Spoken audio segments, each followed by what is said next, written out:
back in 2012, me and Kyle used to go to band practice together all the time. He was an existence suffering. He would pick me and my 2-year-old daughter up, and she would go mosh at their band practices. I would take pictures of them. We would always sing Justin Bieber's "As Long As You Love Me" in his car because it was always on the radio, and his voice was always amazing. And I remember he came to my daughter's 2nd birthday party. She got silly string, and the only person she would spray it on was Kyle. And I remember he would always say, "Oh, I got silly strung. She silly strung me." Like, I'm pretty sure it's not proper grammar, but I'm glad he said it that way because now I remember it all the time. And my daughter adored him. I'm pretty sure he was her first crush. She was only 2. This is the phase the moon was in on Kyle, the day Kyle was born. It was November 18th, 1994. That's when he was born, and it was full moon that night, so I figured I'd get the moon because I love the moon and I loved Kyle. He was a great guy.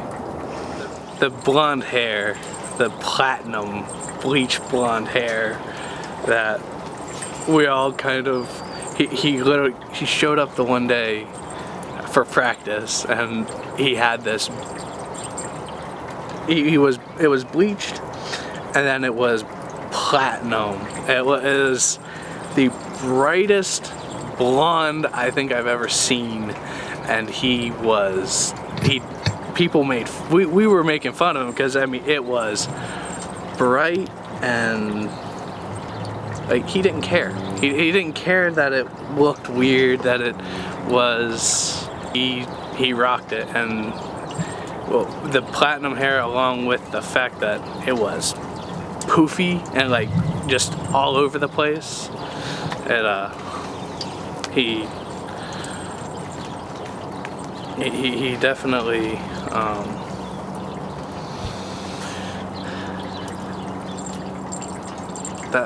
that's Kyle in a nutshell, was that. My real favorite moment with Kyle was probably the first show I ever played in Nashville with my band, and he played on our single. He featured on our single, so he was on the whole thing. And when we played the show, we ended with that song, and the whole show he was up there dancing and, you know, singing along with everything, and then that song came up, and we'd arranged him to come up and everything, but he came up, grabbed my mic just right in front of me and just wailed as hard as he could. He gave everything that whole night for me, and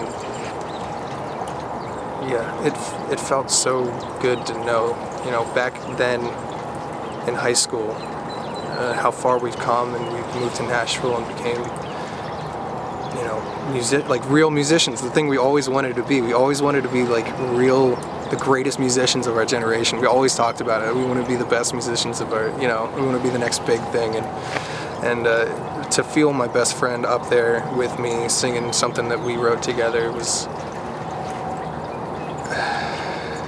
surreal.